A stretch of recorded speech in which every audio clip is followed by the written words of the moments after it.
আসসালামু আলাইকুম। আশা করি সবাই ভালো আছো। আজকে আমি অন্তরীকরণ অধ্যায় থেকে আসা দিনাজপুর বোর্ড 2023 সালে যে সৃজনশীল প্রশ্নটা এসেছিল এইটা সমাধান করে দেব। আমি তোমাদের সাথে আছি মোহাম্মদ নাজিয়াত হাসান। দেখো, এই প্রশ্নে হচ্ছে দুইটা দৃশ্যকল্প দেওয়া আছে। দৃশ্যকল্প একে এফ অফ এক্স এর একটা ফাংশন দেওয়া আছে, দৃশ্যকল্প দুই অর্থাৎ এইচ অফ এক্স এর একটা ফাংশন দেওয়া আছে। দেখো, ক নম্বর প্রশ্ন বলছে এক্স এর সাপেক্ষে cos inverse 1 minus x square divided 1 plus x square এর অন্তরজ নির্ণয় করতে বলছে।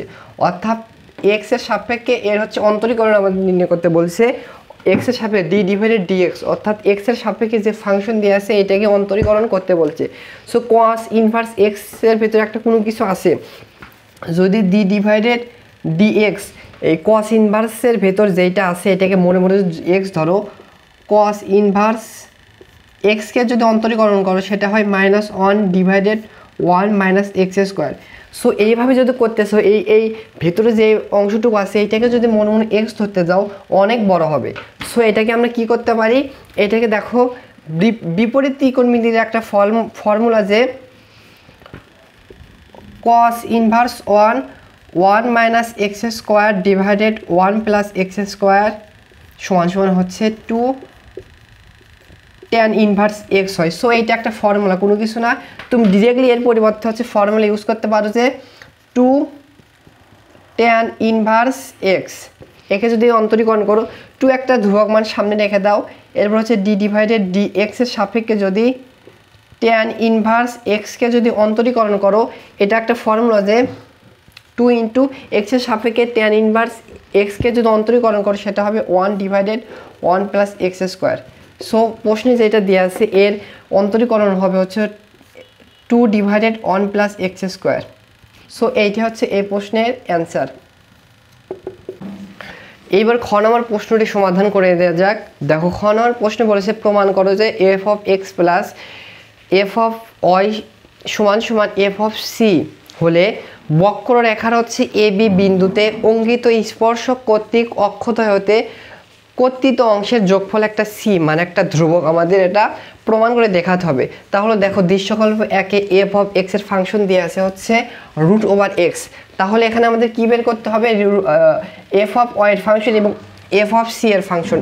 অর্থাৎ এফ অফ ওয়াই এর ফাংশন হবে এক্স এর পরিবর্তে ওয়াই বসবে এবং এফ অফ সি এর ফাংশন বসবে হচ্ছে এক্স এর পরিবর্তে সি। এখন প্রশ্ন মতো দেখো, এইটা থেকে আমাদের প্রমাণ করে দেখাতে হবে একটা যোগফল হচ্ছে ধ্রুবক সি। সো প্রশ্ন মধ্যে যেটা দেওয়া আছে এটা লিখেছি। সো এফ অফ এক্স এর ফাংশন হচ্ছে √y প্লাস প্লাস দিয়েছি, এফ অফ ওয়াই এর ফাংশন হচ্ছে √y দিয়েছি ইকুয়াল এফ অফ সি এর ফাংশন হচ্ছে √c এটা দিয়েছি। সো এখন প্রশ্ন বোঝো, এটা হচ্ছে আমরা যা সরলীকরণ করে এইটা পাইলাম। আমাদেরকে কি করতে হবে, আমাদেরকে যে জিনিসটা বের করতে হবে প্রথমে অঙ্কিত স্পর্শকের সমীকরণ বের করতে হবে। যদি আমরা প্রথমে অঙ্কিত স্পর্শকের সমীকরণ বের করতে পারি সেখান থেকে খুব সহজে হচ্ছে অক্ষদ্বয়তে কর্তৃত অংশের যোগফল বের করতে পারবো। তাহলে স্পর্শকের সমীকরণ বের করার সমীকরণটি হচ্ছে স্পর্শকের সমীকরণ বের করার সূত্রটি হচ্ছে, আশা করি তোমরা এটা সরল অধ্যায় থেকে জেনে আসার কথা যে সমীকরণটি হবে y minus y1 equal m into x minus m1। So এখানে y1 এবং x1 হচ্ছে যে বিন্দু বলেছে a এবং b বিন্দু হবে এবং m কি, m হচ্ছে ঢাল। সো ঢাল কিভাবে পাবো, ঢাল বের করার নিয়ম হচ্ছে যে ফাংশন দেওয়া আছে এখান থেকে যদি আমরা ডি ডিভাইডেড ডি এক্স এর সাপেক্ষে যদি এখানে ওয়াই আছে ওয়াইকে যদি একবার অন্তরীকরণ করি সেটা হচ্ছে ঢাল, তাহলে হবে D Y divided DX. So এটা সমান সমান y1 লিখতে পারি। সো y1 যদি বের করতে পারি, y1 বের করতে পারলে আমরা m পেয়ে যাব। আর এই বিন্দু দ্বারা হচ্ছে সিদ্ধ করে দিলে হচ্ছে a কমা b বিন্দু দ্বারা যদি সিদ্ধ করে দিই আমরা ঢালের মানও পেয়ে যাব। তাহলে আমরা একে যদি x এর সাপেক্ষে অন্তরীকরণ করি তাহলে দেখো কি হবে, D divided DX √x plus হচ্ছে এখানে দেখো প্লাস √y, এই পাশে হচ্ছে x এর সাপেক্ষে অন্তরীকরণ হবে ডি ডিভাইডেড ডিএক্স √c। এইবার দেখো, যদি অন্তরীকরণ করি x এর সাপেক্ষে যদি √x কে অন্তরীকরণ করি তাহলে হবে 1 ডিভাইডেড 2 √x, এরপরে প্লাসে প্লাস দাও। আর √y কে যদি x এর সাপেক্ষে অন্তরীকরণ করি এটাকে মনে মনে যদি x ধরো তাহলে এর মধ্যে হবে 1 ডিভাইডেড 2 √, এখানে y আছে y হবে যেহেতু ওয়াইকে মনে মনে এক্স ধরেছি সেহেতু ওয়াইকে এক্সের সাপেক্ষে আরেকবার অন্তরীকরণ করলে হবে হচ্ছে দেখো এক্সের সাপেক্ষে ওয়াইকে অন্তরীকরণ করলে হবে y1, আর এই পাশে হচ্ছে √c একটা ধ্রুবক মানকে যদি এক্সের সাপেক্ষে যদি অন্তরীকরণ করো তাহলে হবে 0। সো আমাদের কিসের মান বের করতে হবে, m এর মান বের করতে হবে, সেই জন্য আমাদের কিসের মান লাগবে, y1 এর মান বের করতে হবে। তাহলে y1 কে বাম পাশে রেখে আর ডান পাশে সবগুলোকে পার করে দাও y1, আর এটাকে যদি এই পাশে পার করে দেই, আচ্ছা একটু এক লাইন বেশি লিখি, তাহলে y1 উপরে থাকবে আর নিচে থাকবে 2√y, আর এইটাকে যদি বাম পাশে পার করে দাও তাহলে হবে -1/2√x। এরপর দেখো হচ্ছে অতএব y1টা হবে হচ্ছে এটা গুণ আছে আর যদি গুণ করে দাও তাহলে এখানে -2√y/2√x। এরপর দেখো এই 2 আর এই 2 কাটা যাচ্ছে, তাহলে y1টা আসতেছে কত, y1 আসতেছে দেখো -√y/√x, সরি, তাহলে দেখো y1 এর মান আমরা পাইলাম হচ্ছে -√y/√x। এবার কোন কোন বিন্দু বলছে, a, b বিন্দুতে হচ্ছে স্পর্শ করছে, তাহলে একে সিদ্ধ করে দাও। এবারে y1 এর মানটা আসবে, তাহলে দেখো y এর পরিবর্তে হচ্ছে b বসবে এবং x এর পরিবর্তে a বসবে, তাহলে y এর পরিবর্তে বসবে b এবং হচ্ছে x এর পরিবর্তে বসবে a। সো এটা ঢাল পাইলাম, এটা আমরা কি পাইলাম, এটা হচ্ছে আমরা ঢাল পাইলাম।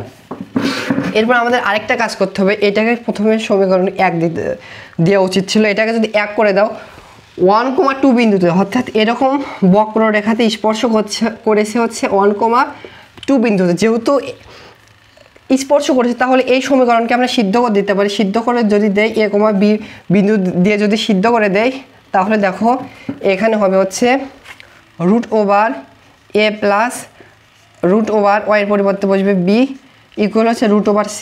সো এটাকে সমীকরণ 2 দিতে পারি। সো একটু পরে এই সমীকরণ 2 লাগবে। তাহলে এবার যে মানগুলো পাইলাম হচ্ছে আমরা সমীকরণ 2টা আমাদের লাগবে, তাহলে এটা উপরে লিখে থেকে √a প্লাস √b ইকুয়াল হচ্ছে √c। এটা আমরা সমীকরণ 2 দিয়েছি, 2 রেখে দিই। আর এখানে আমরা y1 এর মান হচ্ছে ঢালের মান বের করেছিলাম, y1 এর মানটি বের হয়েছিল -√b/√a। এবার আমরা হচ্ছে স্পর্শকার সমীকরণটি বের করব। এবার স্পর্শকার সমীকরণটি যদি বের করি তাহলে দেখো y1 হচ্ছে দেখো কত বিন্দুতে, b, a, b বিন্দুতে, তাহলে y1 এর মান হবে b, আর এখানে হচ্ছে m1 এর মান পাইছে হচ্ছে এইটা হচ্ছে y1 এ হচ্ছে m মানে ঢাল, m1 এর মান পাচ্ছি -√b/√a ইন্টু x - x1 হচ্ছে এখানে a। এরপর দেখো আর যদি গুণ করে দিই তাহলে দেখো হচ্ছে y ইন্টু √a, এখানে -bর সাথে এটা গুণ হবে b ইন্টু √a, আর এখানে দেখো -b দ্বারাও যদি একে গুণ করে দেয় তাহলে হচ্ছে -x ইন্টু √b, আর মাইনাসে প্লাস a ইন্টু √b। এবারে একটা কাজ করা যাক, এই চলকগুলো দেখো x আলা চলক এবং y আলা চলককে বাম পাশে রেখে দাও আর ধ্রুবক মানগুলোকে ডান পাশে পাঠিয়ে দাও। তাহলে এখানে দেখো হচ্ছে একটু সাজিয়ে লাগলাম, x এই পাশে আসলে প্লাস হয়ে যাবে, একটু সাজিয়ে লাগলাম x ইন্টু √b, আর এখানে আছে হচ্ছে প্লাস y ইন্টু √a, আর এইটাকে যদি ডান পাশে পাঠিয়ে দেয় তাহলে প্লাস হবে √b আসে, এটা প্লাস হবে b ইন্টু √a। দেখো এইটা হচ্ছে মোটামুটি হচ্ছে আমাদের স্পর্শকের সমীকরণ চলে যাচ্ছে। সো আমরা আর একটু এখানে কাজ করতে পারি, দেখো এই বাম পাশে যেরকম আছে সেরকমই রেখে দাও, আর এই পাশ থেকে দেখো √a ইন্টু √b কমন যাচ্ছে, √a ইন্টু √b যদি কমন নেই এইখান থেকে তাহলে এখানে থাকবে √a প্লাস এইখান থেকে যদি √a ইন্টু √b কমন নেই তাহলে এইখানে থাকবে হচ্ছে √b। সো এখন বুঝছো সমীকরণ 2 কেন দিয়েছি আমাদের মান। এবার হচ্ছে এই সমীকরণ 2 থেকে এর মান আমরা বসিয়ে দেবো x into √b plus y into √a equal হচ্ছে এখানে হচ্ছে √a ইন্টু √b, আর এর মান হচ্ছে আমরা সমীকরণ 2 থেকে দেখো √a প্লাস √bর মান হচ্ছে √c বসাতে পারি। এখন বুঝতে পারছো কেন আমরা হচ্ছে সমীকরণ 2কে রেখে দিয়েছি। এরপরে দেখো এখন হচ্ছে মোটামুটি বলতে পারো এইটা হচ্ছে একটা সমীকরণ এসেছে, কিন্তু আমাদের তো স্পর্শকের সমীকরণ চাইনি, আমাদের যেটা চাইছে দেখো স্পর্শক কর্তৃক অক্ষদ্বয়ের হতে কর্তৃত অংশের যোগফল, যোগফল বের করতে বলছে। ধরো একটা স্পর্শকের সমীকরণ, ধরো এই সমীকরণ আছে, এখন ধরো বলছে কর্তৃত অংশ, দেখো এক্স অক্ষ থেকে কর্তৃত অংশ ধরো এ সেট করেছে এবং ওয়াই অক্ষ থেকে ছেদকৃত কর্তৃত অংশ বি, তাহলে এই ছেদকৃত অংশের যোগফল আমাদের বের করতে বলছে। তাহলে এ প্লাস বি এর যোগফল বের করে আমাদের দেখাতে হবে সি একটা ধ্রুবক মান। তাহলে দেখো আমরা কি করতে পারি, কর্তৃত অংশ বের করার নিয়ম হচ্ছে আমরা এভাবে X divided A plus Y divided B equal হচ্ছে আমরা 1 আনবো। এটা হচ্ছে এক্স অক্ষ থেকে কর্তৃত অংশ হচ্ছে এইটা, আর ওয়াই অক্ষ থেকে কর্তৃত অংশ হচ্ছে বি এইটা। তাহলে এই দুইটার যোগফল হবে হচ্ছে এক্স প্লাস বি। সো এই ফর্মেটে আমরা হচ্ছে কর্তৃত অংশ বের করার জন্য এই ফর্মেটে আমরা ফালাবো। যদি ফালাই তাহলে দেখো কি এই পাশে হচ্ছে আমাদের ডান পাশে 1 আনতে হবে। 1 আনার নিয়ম কি, উভয় পক্ষকে এই বাম পাশে যেইটা আছে এইটা দ্বারা যদি ভাগ করে দেয় তাহলে কিন্তু ডান পাশে 1 এসে যাবে। Root X into root over বিকে আমাদের এইটার দ্বারা ভাগ করতে হবে, root over A into root over B into root over C দ্বারা ভাগ করতে হবে, প্লাস প্লাস দিলাম এখানে Y into root over A কেও আমরা হচ্ছে ডান পাশে যেইটা আছে এটা দ্বারা ভাগ করে দেবো, root over A into root over B into root over C দ্বারা ভাগ করে দেবো। আর এই পাশে যদি এইটা দ্বারা ভাগ করে দেয় তাহলে দেখো এইটা হবে root over E into root over B into root over সিকে আমাদের এইটা দ্বারা ভাগ করতে হবে, যেহেতু আমাদের 1 আনতে হবে, root over A into root over B into root over C. এবার দেখো এখানে কি থাকে, এবার দেখো এখানে হচ্ছে রুট ওভার বি কাটা যায়, তাহলে এখানে থেকে X into root over A into root over C.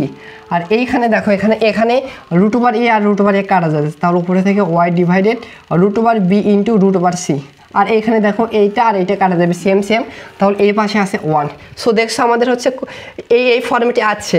তাহলে এখন প্রশ্নে কি বলছে, প্রশ্নে বলছে অঙ্কিত স্পর্শক কর্তৃক অক্ষদ্বয়তে কর্তৃত অংশের যোগফল একটা সি দেখাতে হবে। তাহলে এরকম ফর্মেটে আনছি, কর্তৃত অংশ হবে হচ্ছে এক্স অক্ষ থেকে এইটা, ওয়াই অক্ষ থেকে এইটা। তাহলে এক্স অক্ষ থেকে কর্তৃত অংশ আমরা এটা পাইছি এবং ওয়াই অক্ষ থেকে কর্তৃত অংশ আমরা এটা পাইছি। সো এখন আমাদের কর্তৃত অংশের যোগফল বের করতে হবে আর প্রমাণ করে দেখা যাবে এটা একটা সি মানে ধ্রুবক মান। অতএব প্রশ্ন মতে লিখবে হচ্ছে কর্তৃত অংশের অক্ষদ্বয়তে কর্তৃত অংশের যোগফল এইটা যদি যোগ করে তাহলে দেখো এখানে যদি যোগ করে তাহলে দেখো কি হয়, root over A into root over C যোগ হবে এই ওয়াই অক্ষ থেকে কর্তৃত অংশ হচ্ছে root over B into root over C. So এইটা থেকে আমাদের প্রমাণ করে দেখাতে হবে যোগফল একটা সি মানে একটা ধ্রুবক মান প্রমাণ করে দেখাতে হবে। তাহলে দেখো এখান থেকে হচ্ছে রুট ওভার সি কমন যায়, রুট ওভার সি যদি কমন নেয় এখানে থেকে রুট ওভার এ প্লাস রুট ওভার বি। এইবার দেখো হচ্ছে রুট ওভার সিকে এভাবে রেখে দাও, ইকুয়াল দাও, একটা বাদ দেওয়ার দরকার নাই।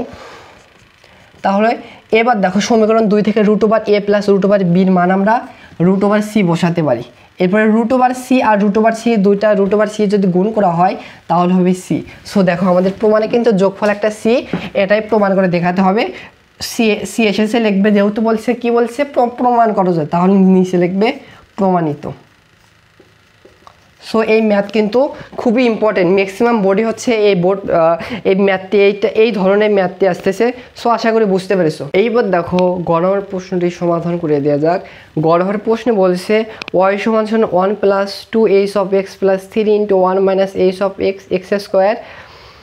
ফাংশনটি হচ্ছে 0,π/2 বেধিতের চরম মান নির্ণয় করতে বলছে, অর্থাৎ আমাদেরকে এই ফাংশন থেকে হচ্ছে চরম মান নির্ণয় করতে হবে। চরম মান মিন্স লঘুমান এবং গুণমান আমাদের বের করতে বলেছে। সো চরম মান বের করার নিয়ম হচ্ছে যে ফাংশনটি দিয়ে আছে এইটাকে আমাদের হচ্ছে 2 বার অন্তরীকরণ করতে হবে। সো আগে কি ফাংশন এফ অফ এক্স এর ফাংশন দৃশ্যকল্প 2 যেটা দেওয়া আছে এইচ অফ এক্স এর ফাংশন হচ্ছে সাইন এক্স। এরপর দেখো উদ্দীপকের গ নম্বর প্রশ্নে যা বলছে সেইটা লিখেছে। এবার এইচ অফ এক্স এর ফাংশনটির মানটি বসায় 1 plus 2 into H of x এর পরিবর্তে সাইন এক্স বসাইছি, plus 3 into 1 minus H of x এর পরিবর্তে সাইন বসাইছি, যেহেতু স্কোয়ার আছে সাইন স্কোয়ার হয়ে গেল। এরপর দেখো অর্থাৎ ওয়াই এর মানটি আসবে 1 plus 2 sine X plus 3 into দেখো 1 মাইনাস সাইন এক্স সমান আমরা কজ স্কোয়ার এক্স লিখতে পারি, sine square plus cos square সমান 1। ওইখান থেকে আমরা 1 মাইনাস সাইন স্কোয়ার সমান কজ স্কোয়ার এক্স খুব সহজে লিখতে পারি, এটা কোনো বিষয় নয়। এরপর আমাদের কি বলছে চরম মান নির্ণয় করতে বলেছে। চরম মান বের করার শর্ত হচ্ছে যে ফাংশনটি দেওয়া থাকবে সেটাকে আমাদের 2 বার অন্তরীকরণ করতে হবে। তাহলে একে এক্স এর সাপেক্ষে অন্তরীকরণ করে পাই ডি ডিভাইডেড ডিএক্স, যদি অন্তরীকরণ করো তাহলে এখানে দেখো এই পাশে হচ্ছে এক্স এর সাপেক্ষে একে অন্তরীকরণ হবে 1 plus 2 sin x plus 3 cos square x। এবার দেখো x এর সাপেক্ষে যদি y কে অন্তরীকরণ করো তাহলে হবে হচ্ছে y1। এরপর দেখো x এর সাপেক্ষে যদি 1 কে অন্তরীকরণ করো তাহলে হবে 0 প্লাস প্লাস দিলাম 2 একটা ধ্রুবক মান সামনে রেখে দিলাম। sin x কে যদি x এর সাপেক্ষে অন্তরীকরণ করো তাহলে হবে cos x। এরপরে প্লাস 3 একটা ধ্রুবক মান সামনে রেখে দিলাম। cos স্কয়ার কে যদি x এর সাপেক্ষে অন্তরীকরণ করো তো cos কে তুমি মনে মনে x ধরো, তাহলে x স্কয়ার কে যদি অন্তরীকরণ করো পাওয়ারটা সামনে চলে আসবে এবং পাওয়ার থেকে 1 মাইনাস গেলে হবে হচ্ছে cos x হবে। যেহেতু cos x কে আমরা মনে মনে 1 ধরেছি, cos x এ আবার x এর সাপেক্ষে অন্তরীকরণ করলে হবে মাইনাস sin x। অতএব দেখো y1 আসতেছে, দেখো এখানে 2 cos x আর এখানে হবে minus 6 sin x cos x sin x into cos x। যেহেতু চরমান বের করতে হবে তাহলে আমাদেরকে যে মূল ফাংশন যদি দিয়ে আছে তাকে দুইবার অন্তরীকরণ করতে হবে। একবার অন্তরীকরণ করেছি, আবার পুনরায় আবার x এর সাপেক্ষে একে অন্তরীকরণ করলে দেখো কি হয়। এই পাশে হচ্ছে x এর সাপেক্ষে অন্তরীকরণ করতে হবে। 2 cos x minus 6 sin x into cos x। তাহলে যদি y1 কে যদি x এর সাপেক্ষে অন্তরীকরণ করি তাহলে হবে হচ্ছে y2। আর দেখো 2 cos x কে যদি x এর সাপেক্ষে অন্তরীকরণ করি একবারই লিখলাম মাইনাস 2 sin x হবে। আর এখানে মাইনাস 6 কে সাইডে দেখো একটা ধ্রুবক মান, এখানে দেখো দুইটা ফাংশন গুণ অবস্থায় আছে, একটা sin x আর একটা cos x। গুণ অবস্থায় দুইটা ফাংশন থাকলে একে হচ্ছে অন্তরীকরণ নিয়ম হচ্ছে প্রথমে একটা কে স্থির রাখবে, পরে কারটাকে অন্তরীকরণ করবে, প্লাস প্রথমে যাকে অন্তরীকরণ করবে তাকে স্থির রাখবে আর প্রথমে যাকে স্থির রাখছো তাকে অন্তরীকরণ করবে। প্রথমে sin x কে যদি হচ্ছে স্থির রাখি তাহলে দেখো cos x কে যদি x এর সাপেক্ষে অন্তরীকরণ করি তাহলে হবে হচ্ছে মাইনাস sin x। এরপরে প্লাস হবে, এরপরে হচ্ছে প্রথমে যাকে স্থির রাখছে প্রথমে যাকে অন্তরীকরণ করেছে cos x কে অন্তরীকরণ করছি, cos x কে হচ্ছে এভাবে রেখে দাও এবং sin x কে যদি x এর সাপেক্ষে অন্তরীকরণ করো তাহলে হবে cos x। তাহলে দেখো y2 হচ্ছে এখানে দেখো মাইনাস 2 sin x, এখানে মাইনাস 6। দেখো একটু সাজিয়ে লাগলাম, cos x আর cos x গুণ করলে হচ্ছে প্লাস cos স্কয়ার x আর sin x আর মাইনাস sin x গুণ করলে হচ্ছে মাইনাস sin স্কয়ার x। একটু পরে লিখলাম minus sin square x। So এবার আমাদের যে মানগুলো লাগবে হচ্ছে y এর মান y1 এবং y2, এই তিনটা মান লাগবে। এই তিনটা মান হচ্ছে আমি উপরে লেখা রাখি। y হচ্ছে মেইন ফাংশনের পাইছি হচ্ছে 1 plus 2 sin x plus 3 cos square x। এরপর হচ্ছে y1 এর মান আমরা পাইছি, দেখো একবার অন্তরীকরণ করে একে পাইছি হচ্ছে দেখো 2 cos x minus 6 sin x into cos x। আর এবং y2 পাইছি আমরা দেখো আবার পুনরায় একে অন্তরীকরণ করে পাইছি হচ্ছে মাইনাস 2 sin x আর এখানে হচ্ছে minus 6 cos square x minus cos square x minus sin square x। So এই তিনটা মান আমাদের লাগবে। এবার আমরা কি করতেছি, আমাদের চরম মান অর্থাৎ লঘুমান এবং গুণমান বের করতেছি।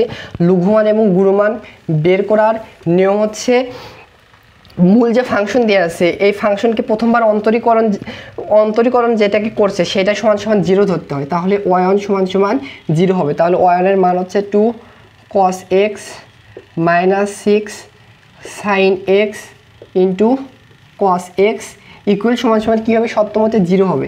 এরপরে দেখো এইখান থেকে হচ্ছে 2 cos x কমন যাচ্ছে, 2 cos x কমন নিলে এখানে থাকবে 1 মাইনাস এখানে থাকবে 3 sin x ইকুয়াল 0। তাহলে দুইটা গুণ অবস্থায় আছে, আমরা আলাদা আলাদাভাবে 0 লিখতে পারি। তাহলে একটা লিখতে পারি 2 cos x ইকুয়াল হচ্ছে 0, আরেকটা লিখতে পারি 1 মাইনাস 3 sin x ইকুয়াল হচ্ছে 0। সো এখান থেকে আমরা x এর মান বের করব।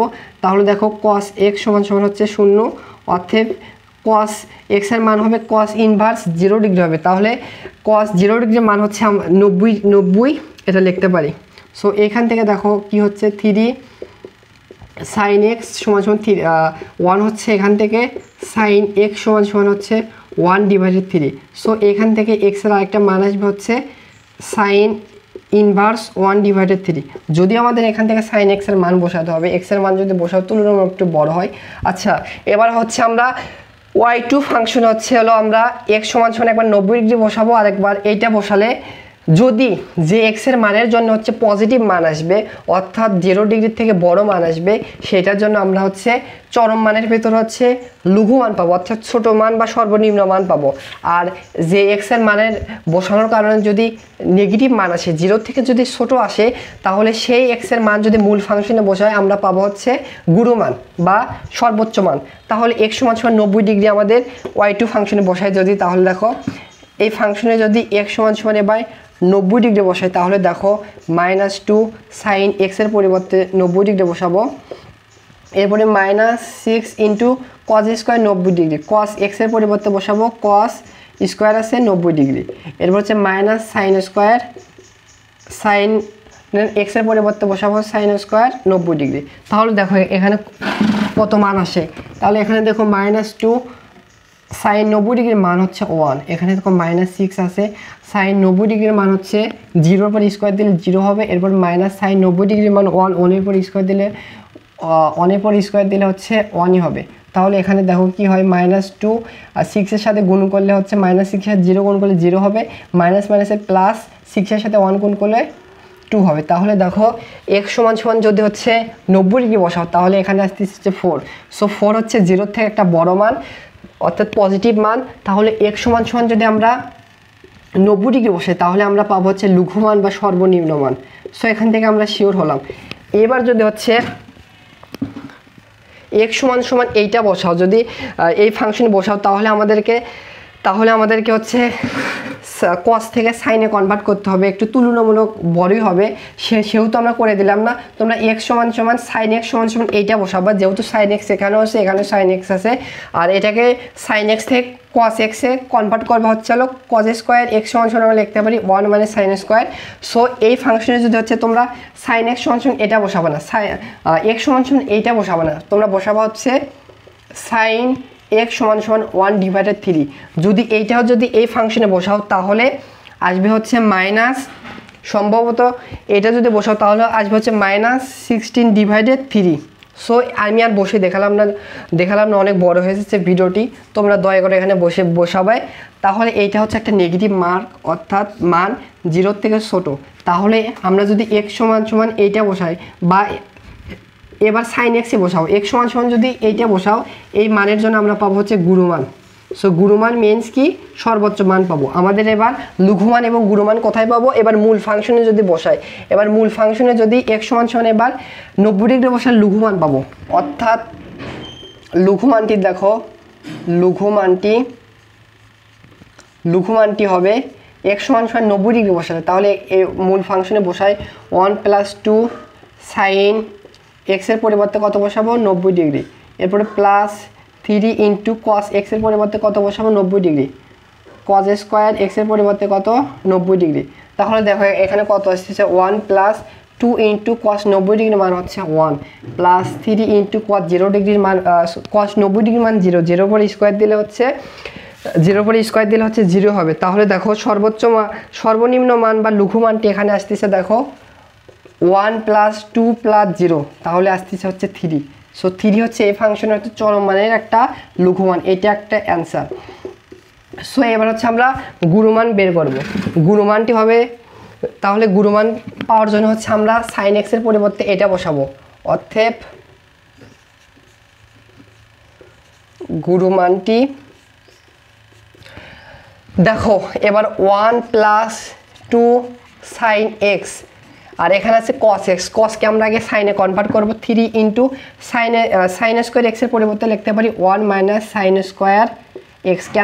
কেন বানালাম সাইন থেকে, cos থেকে সাইনে কেন কনভার্ট করলাম, যেহেতু হচ্ছে সাইন এক্সের মান ডিরেক্ট দেওয়া আছে, cos এক্সের মান দেওয়া নেই, সেই জন্য কনভার্ট করলাম। এবার x = 1/3 বসাই, সাইন x = 1 + 2 × সাইন এক্সের পরিবর্তে বসাবো 1/3, এখানে প্লাস 3 × 1 - সাইন এক্সের পরিবর্তে বসাবো 1/3, এরপর আছে স্কোয়ার, তাহলে এখানে দেখো কি হয়, 1 + 2/3 প্লাস 3 × 1 - 1/9, এরপরে এখানে লসাগু যদি করি তাহলে এখানে দেখো 1 + 2 / 3 ইন্টু এখানে লসাগু করলে হচ্ছে 3 আর উপরে হবে হচ্ছে 8। তাহলে 3 দিয়ে 9 কে গেলে হচ্ছে 3, তাহলে এখানে কি থাকতেছে 1 + 2 / 3 + 8 / 3। সো এইখানে যদি আমি লসাগু করি তাহলে দেখো কি হয়,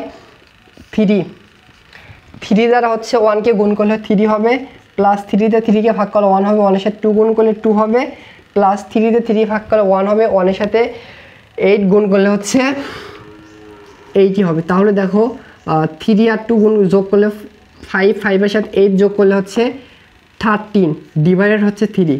সো 13 / 3 এইটা হচ্ছে এই ফাংশনের হচ্ছে চরম মানের ভেতর গুণমান। সো লঘুমানটা হচ্ছে 3 আর গুণমানটা আমরা পাইছি হচ্ছে 13 / 3। সো আশা করি বুঝতে পেরেছো।